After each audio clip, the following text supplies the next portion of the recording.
right from the seating arrangement, you will realize that we are not here to do a top-down session.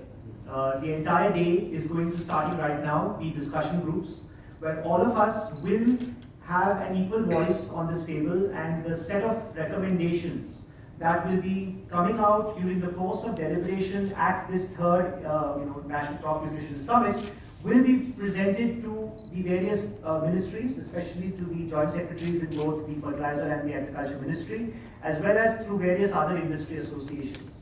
So the idea is to have a very, very detailed dialogue. We've all made recommendations on the new fertilizer bill, and the idea of today and the way the summit is designed is actually to take those initial recommendations into an action mode, where we will be as an industry having a united voice, putting these views across to various platforms where the policies will be made.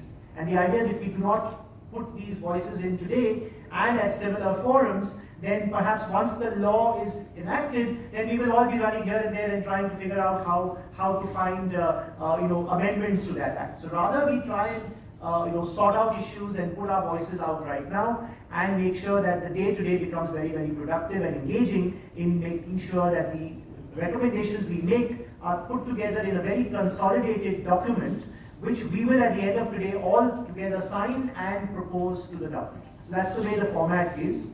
The third Crop Nutrition Summit for us is our annual deep dialogue. It involves all stakeholders, and this is again apart from IMMA members and also people associated with our association. I'm very happy that we have 5 other industry associations who will be joining us today. We have FAI, thank you sir for agreeing to be part of it, Fertilizer Association of India, obviously being the apex in terms of fertilizer, especially the major fertilizers and specialty nutrients. We have IZA, the International Zinc Association, which has a global voice in terms of zinc and best practices in zinc nutrition. Thank you so much for joining us. We have a newly started Federation of Agri Inputs, FAME. We have also represented here today. The Soluble Fertilizer Industry Association is also going to make a presentation during the course of the day, and the Confederation of Indian Industry. So we have 5 industry associations apart from IMMA who are come together for this particular dialogue. I think we would rather look at this as a consultative dialogue, a very constructive set of policy recommendations that this group will together in a united voice put out to the government. I remember in Delhi when we did our first IMMA summit, we had more of a technical discussion for that summit. And in that discussion, we all presented innovations in agriculture. And today is a point where we are sitting at a point where government is now saying the new fertilizer law will of course have certain concerns that we will voice, but also allows innovative fertilizers as a separate section. And perhaps this will open up an entire floodgate of innovation that can come into the country. But it also brings in certain concerns in terms of quality standards, in sort of making sure there's standardization, making sure that farmers get product that they truly deserve, and that world-class innovation can come to India and be present at every conceivable agroclimatic zone. That is our responsibility as industry to ensure. So therefore, today's discussion is going to take forward from the initial technical summits where we had discussion on what the innovations were, to how to enact laws which will make sure that this innovation reaches the farmers of India across every agroclimatic zone in the most effective manner. And we have a supportive legislation rather than a restrictive legislation that really helps us enhance the stature of our industry as specialty nutrients, rather than try and hold us back or put hatkaris on us. It should let us loose, it should put the wind beneath our wings and literally make us bring the entire innovations into the crop nutrition framework of the country.